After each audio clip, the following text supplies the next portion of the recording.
2 मिनिटांसाठी आपण या बाबतीत चर्चा करणार आहोत। इयत्ता 11वी आणि 12वीच्या वर्गासाठी सकाळी चर्चा झाली आणि आता आपण 10वी मध्ये या ठिकाणी चर्चा करत आहोत। भारतीय संविधानाचं या देशासाठी असलेलं योगदान हा विषय चर्चेला आणत असताना आमच्या समाजामध्ये अनेक गंभीर प्रश्न आहेत। ज्या गंभीर प्रश्नापैकी सर्वात मोठा प्रश्न आहे बालविवाहाचा। 26 जानेवारी 1950 च्या अगोदरचा भारत देश आणि 26 जानेवारी 1950 नंतरचा भारत देश यामध्ये जमीन आसमानचा फरक आहे। पूर्वी वयाची 6 वर्ष पूर्ण झाल्यानंतर एखाद्या मुलीचा बालविवाह व्हायचा, ती मुलीचा विवाह झाला की दुसरा बाप म्हणायचा की माझ्या मुलीचं 7 वर्ष झाले, माझ्या मुलीचा विवाह झाला पाहिजे। पण बालविवाह समाजासाठी, देशासाठी, परिवारासाठी आणि राज्यासाठी किती धोक्याचा आहे ही गोष्ट प्रामुख्याने समाजापुढे येणं अत्यंत गरजेचं आहे।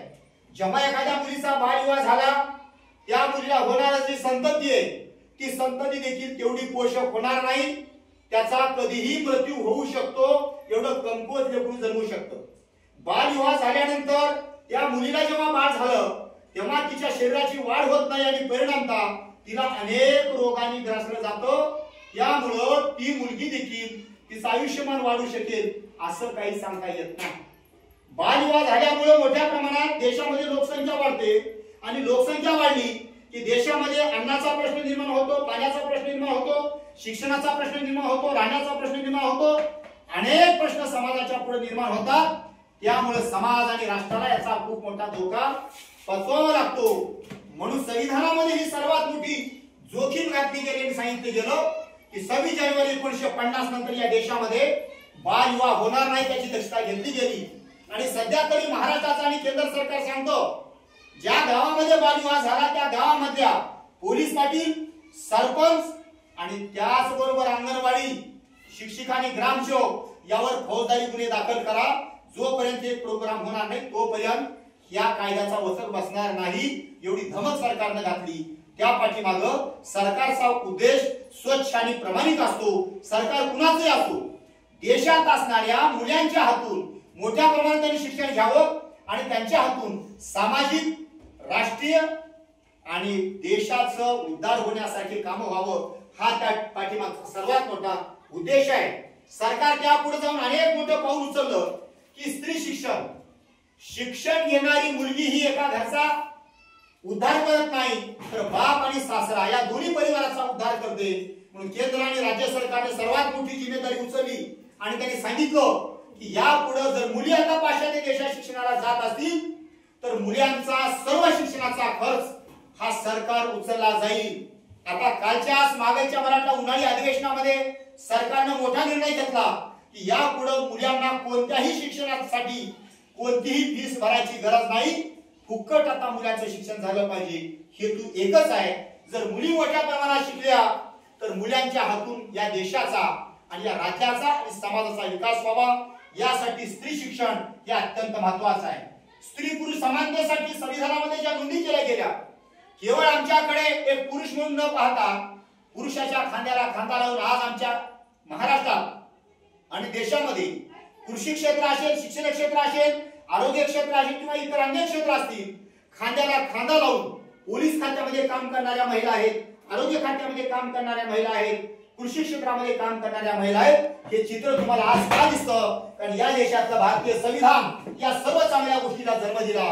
आणि सर्वात मोठी जर जोखीम कोणती असेल तर आमच्या भारतामध्ये एकूण 140 कोटी लोक आहेत, आमच्या देशामध्ये 7 धर्म आहेत, आमच्या देशामध्ये 6447 जाती आहेत। या सर्व जाती धर्मांना एका विचारामध्ये बांधण्याचं काम या देशामध्ये भारतीय संविधानाने केलं।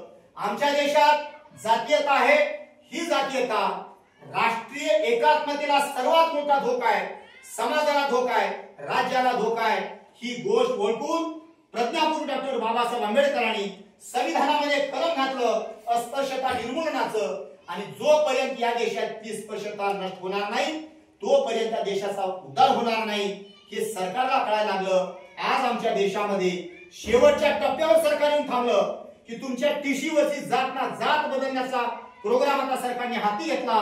उद्देश एवढाच आहे की कोणताही मुलगा कोणत्याही मुलीला किंवा मुलाला जातीवर्ण कमी लेखता कामा नये, त्यांच्यात असलेली जातीयतेची विषमतेची दरी कमी व्हावी आणि सर्व लेकरं एका विचारानं जगावे, त्या राष्ट्राचा विकास करावा हा एकमेव हेतू डोळ्यापुढे ठेवून मोठ्या प्रमाणात अस्पृश्यता निर्मूलनाचे धोरण सरकारनं आखलं. आंतरजातीय विवाहाला प्राधान्य दिलं. अनेक जाती धर्माची मुलं अनेक जाती धर्मातल्या मुलासोबत लग्न करत आहेत. हेतू एवढाच आहे की या देशातली जात हद्दपार झाली पाहिजे आणि फक्त या देशामध्ये माणूस नावाचा धर्म जिवंत राहिला पाहिजे. याच्यासाठी आम्हाला या शिक्षणातून मार्ग मिळाला पाहिजे किंवा असं शिक्षण आम्हाला मिळायला पाहिजे हे सरकार घेतं. आणि या सर्वांचा परिणाम असं की आमच्या देशात बालविवाह कमी झाला, आमच्या देशात स्त्री शिक्षण मोठ्या प्रमाणात वाढलं, आमच्या देशात स्त्री पुरुष समानता आली, आमच्या देशात अस्पृश्यता निर्मूलन झालं, तर आमच्या देशात राष्ट्रीय एकात्मतेला मोठ्या प्रमाणात खत पाणी मिळेल आणि आमचा देश या जगात एक जागतिक महासत्ता म्हणून नावारूपाला येईल.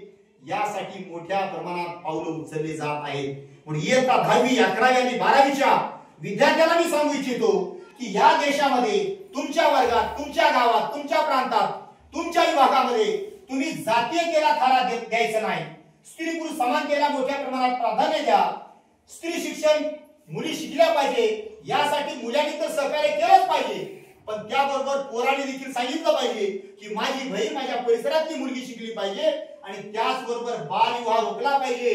हे काम केवळ आणि केवळ ग्रामसेवकाचं नाही, केवळ तलाट्याचं नाही, सरपंचाचं नाही, तर गावातल्या सर्व माणसांचं आहे. आणि माणसासोबत शिक्षण घेणाऱ्या सर्व मुलांनी मुलीची ही सर्वात मोठी जिम्मेदारी आहे. ती जिम्मेदारी तुम्ही आणि आम्ही निभावावं. एवढ्यासाठी शिक्षण आहे. शिक्षणाचा अर्थच ते होतो की समाजात असलेली रूढी, अंधश्रद्धा, दैववाद, वाईट गोष्टी नष्ट होणं आणि हा देश फक्त आणि फक्त नॅशन या राष्ट्रानं उभं राहणं हे ज्या दिवशी यशस्वी होईल त्या दिवशी खऱ्या अर्थानं या शिक्षणाला बाळसा आला असं म्हणता येईल.